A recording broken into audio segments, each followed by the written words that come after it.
Hi, my name is Yang Keat, and I'm a final year Industrial Systems and Engineering student, and today I'll be sharing more about my experiences in ISE. ISE has given me a really interesting experience in university. It's given me a lot of more versatile opportunities. So there's a very interdisciplinary curriculum.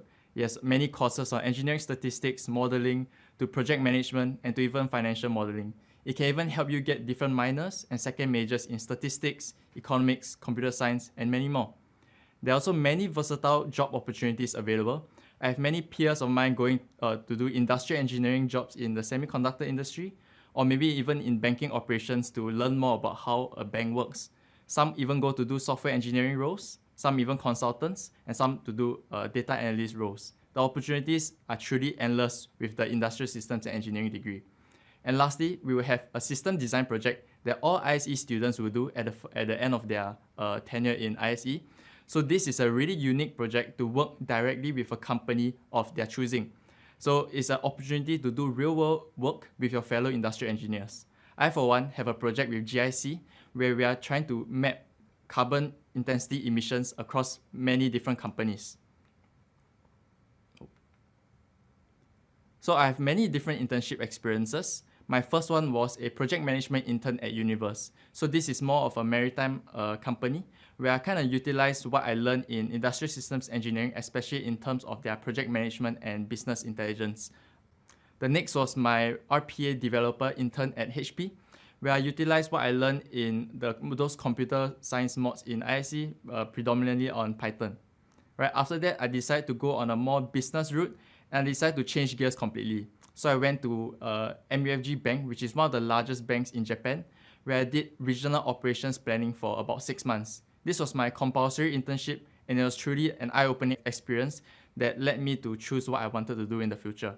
Right? And my last internship was a consulting intern at Kaizen Institute. So they actually headhunted me to be a consultant at that company.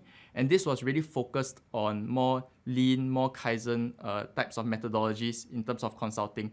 And it was really an eye-opening experience also, as it allowed me to dive more into all the different industries that consulting is used to. Lastly, one thing I want to share about is my student exchange program in Pennsylvania State University. I really had one of the best experiences of my life there. It was my first time going to the States and first time going out of the country without my parents, so it was a really interesting experience. One thing was that I really made a lot of lifelong friends there from different countries. Like some are from Kazakhstan, some are from Morocco, Japan, even the States, in UK, Australia. And up to this day, we still keep in contact on our Telegram group chat. So whenever they come over to Singapore to visit, or when we go over to their countries to visit, we'll definitely make it a point to meet each other, right? And the next thing about going on exchange is obviously traveling. I went to Canada, went to Banff National Park, which had one of the most crazy views in my life. Then I went over to travel around the east coast of the United States, went to Boston, New York, and really it was such an eye-opening experience. Right, the next thing was to cross some things off my bucket list. I'm a basketball fan, so I watched a few NBA games there. Went to watch a football game which had about 130,000 people in the audience. So that was really a crazy experience as well. So I would say definitely going on exchange was one of the, if not the most memorable experience in my university life. To find out more about ISE, scan the first QR code. And to find out more about other courses in CDE, scan the second QR code. Thank you.